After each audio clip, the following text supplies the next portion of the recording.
Reporter T വിയിലെ റോഷിപാൽ ഇന്നലെ നമ്മുടെ സിദ്ദിഖിൻ്റെ കൂടെ വാർത്താ സമ്മേളനത്തിന് ശ്രീരാം വെങ്കിട്ടരാമൻ IAS വന്നിരിക്കുന്നത് കണ്ടപ്പോൾ പ്രതിഷേധിച്ച് അദ്ദേഹം ഇറങ്ങിപ്പോകുന്ന ഒരു സിറ്റുവേഷൻ കണ്ടു.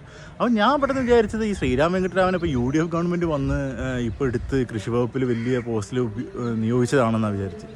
നോക്കുമ്പോഴാണ് മനസ്സിലായത് ഇദ്ദേഹം മുമ്പ് തൊട്ട് ഉള്ളതാണ്. ഇപ്പോൾ 2019 ഈ കേസിന് ആസ്പദമായ സംഭവം നടന്ന് ഇദ്ദേഹത്തിനെതിരെ മദ്യപിച്ച് വണ്ടി ഓടിച്ചതിനുള്ള ചാർജ് കൊടുക്കാൻ പോലീസിന് കഴിഞ്ഞിട്ടില്ല. അതുകൊണ്ട് തന്നെ സ്വാഭാവികമായ ഒരു വണ്ടി ഇടിച്ച കേസ് മൂലമാണ് പോകുന്നത്. അതെന്തോ ആവട്ടെ, കേസ് ഉപയോഗിച്ചതിൻ്റെ താളപ്പിഴകളോ അല്ലെങ്കിൽ അതിൻ്റെ പാകപ്പിഴകളോ നമ്മൾ സംസാരിക്കുന്നില്ല. എന്തുതന്നെയായാലും ഈ ഒരു പ്രതിഷേധം ഈ മാധ്യമപ്രവർത്തനം ഉണ്ടെങ്കിൽ ഈ റോഷിപാൽ UDFനോടും കോൺഗ്രസിനോടുള്ള പ്രശ്നം നമുക്കറിയാം. അപ്പോൾ അതിൻ്റെ പേരിൽ ഈ ഒരു സമയത്ത് ഇങ്ങനെ ഒരു പ്രതിഷേധം നടത്തേണ്ടതിൻ്റെ കാര്യം ഉണ്ടായിരുന്നില്ല. അദ്ദേഹത്തിന് വേണമെങ്കിൽ മുൻ മുഖ്യമന്ത്രിയോട് എത്രയോ സമയം വാർത്താ സമ്മേളനത്തിന് പോയപ്പോൾ ചോദിക്കായിരുന്നില്ല, എന്തിനാണ് നിങ്ങൾ ഈ ശ്രീരാം വെങ്കിട്ടരാമൻ ഇങ്ങനെ ഒരു ഉയർന്ന പോസ്റ്റിലേക്ക് കൃഷി വകുപ്പിൽ നിയോഗിച്ചിരിക്കുന്നത്? ഇയാൾ കൊലയാളിയല്ലേ, ഇയാൾ മാധ്യമപ്രവർത്തകനെ കൊന്ന കേസിലെ പ്രതിയല്ലേ എന്ന് ചോദിക്കാൻ ആർജവം ഈ റോഷിപാലിന് ഉണ്ടായിട്ടില്ല.